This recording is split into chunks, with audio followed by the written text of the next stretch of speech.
Aujourd'hui, 23 septembre 2022, voici 54 ans que le Padre Pio est entré au ciel. Un grand anniversaire est toujours fêté par les hommes, c'est une borne importante qui marque une étape sur leur chemin, c'est même chargé, selon les cas, d'une grande valeur sentimentale, parfois même symbolique. À plus forte raison, la mort d'un saint est bien le moment de se souvenir de cet enfant de l'Église universelle, qui intercède éternellement pour celle-ci devant Dieu. Chers amis fidèles du Padre Pio, bonjour, mon nom est Jean Goyard et vous assistez au programme Sur les pas du Padre Pio.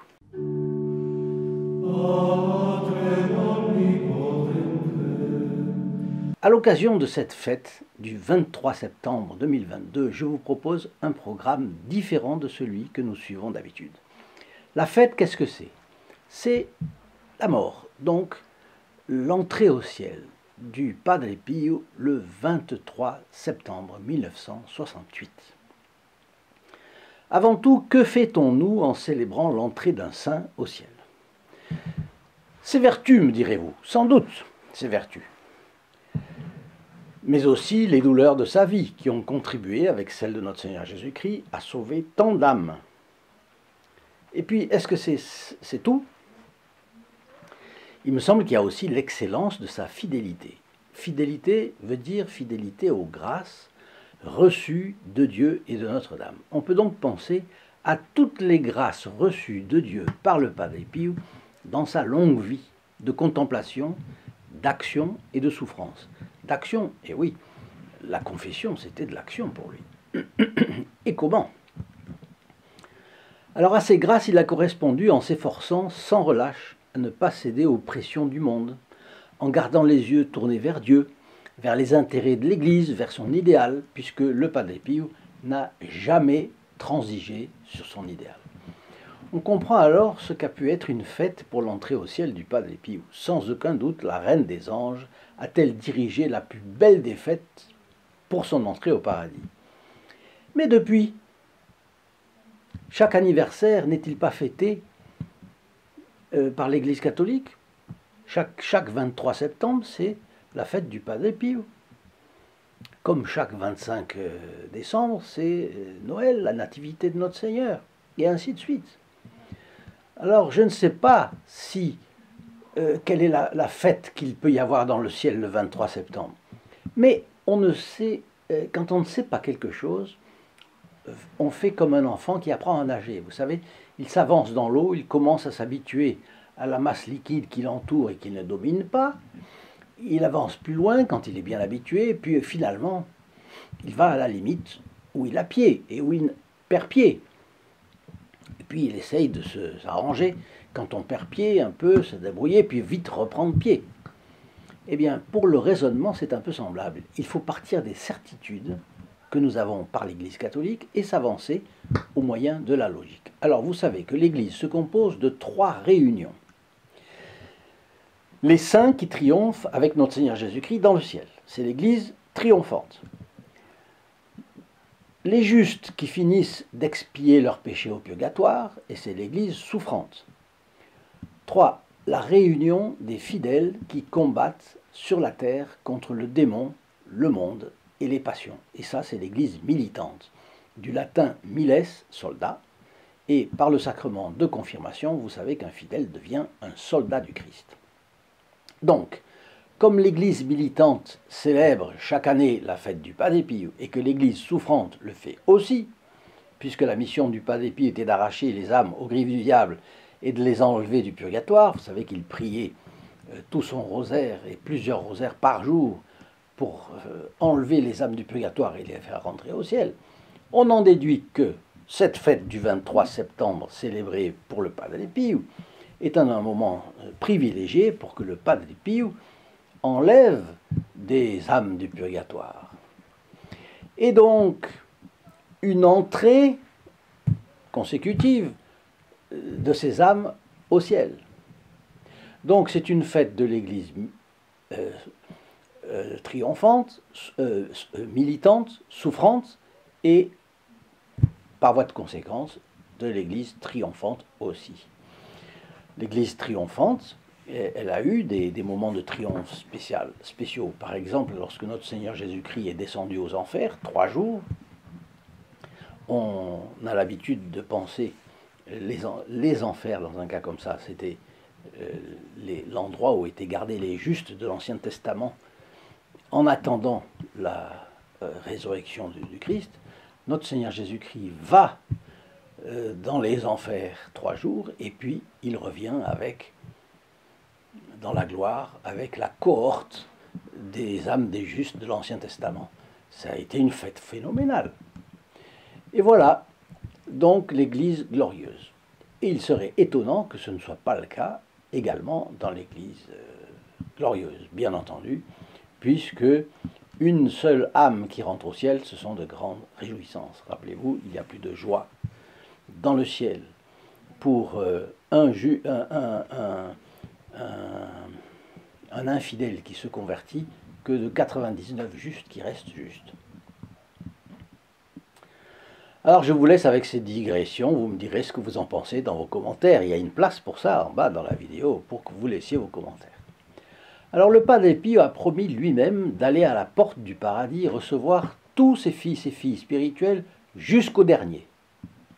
Si sur terre il a déjà accompli des miracles absolument incroyables, difficiles à croire, que ne pourra-t-il pas faire maintenant qu'il est auprès de la Sainte Vierge Marie? Donc demandons-lui de nous prendre comme ses enfants spirituels et de prier Notre-Dame pour que nous nous écartions jamais des enseignements de la Sainte Église catholique romaine et que nous nous écartions jamais non plus du Padre Pio et de ses conseils. Et c'est pourquoi, en ce jour propice aux bénédictions et aux grâces les plus abondantes, nous pouvons prier tout particulièrement pour l'Église et pour la sanctification des prêtres. Et c'est cela que je voulais vous proposer. Ô Saint Padre Pio, vous qui avez vraiment été un saint prêtre, exemplaire dans tous ses devoirs sacerdotaux, la célébration digne et attentive de la Sainte Messe, l'accomplissement modèle de votre devoir de confesseur et la prière jamais arrêtée du chapelet, nous vous en prions. Nous vous prions pour que les âmes consacrées qui sont devenues tièdes et indifférentes aux choses de Dieu, avides des choses passagères du monde. Nous vous prions aussi pour l'affermissement des prêtres qui rencontrent des oppositions parce qu'ils ont défendu et qu'ils défendent la saine doctrine. Quand leurs confrères propagent des doctrines douteuses, voire hérétiques et scandaleuses, sans en recevoir aucune sanction. Pour la conversion de ces âmes choisies entre toutes, qui, stimulées par les vanités du monde, oublient leur mission du salut des âmes, préférant les projecteurs des médias ou les plateaux de radio et de télé à la palme de la victoire des saints. Nous vous prions aussi pour un élan nouveau du désir des prêtres, afin qu'ils s'offrent en victime pour les pécheurs, plutôt que d'opter pour une vie de plaisir et de luxe coupable. Pour qu'augmente en eux leur désir de sauver tous les membres de leur famille spirituelle à travers l'autel, la chaire et le confessionnal, afin que, comme vous, Padre Pio, ils soient infatigables et zélés pour le bien des âmes. Enfin, nous ne pouvons manquer de prier aussi pour la liberté et l'exaltation de notre Sainte Mère, l'Église catholique, persécutée sans relâche dans diverses parties du monde. Nous vous prions pour le Saint-Père, le Pape.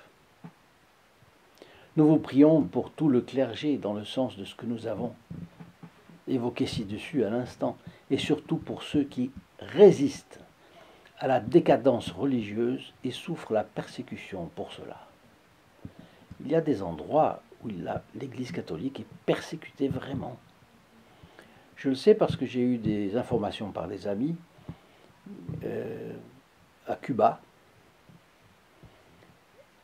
en Chine, en Corée du Nord.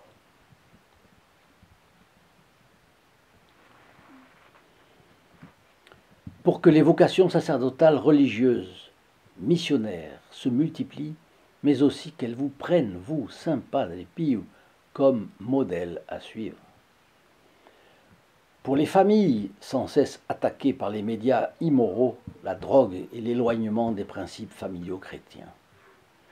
Pour les malades et ceux qui se sentent abandonnés, surtout spirituellement, à l'approche de leur rencontre avec Dieu.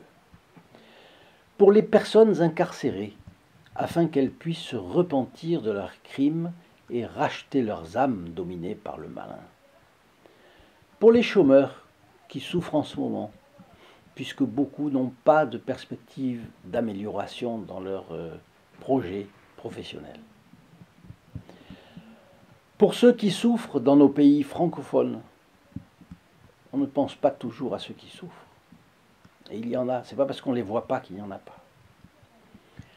Pour les pays victimes des dictatures communistes, où la Sainte Église n'a pas accès à ceux qui ont besoin d'une aide spirituelle.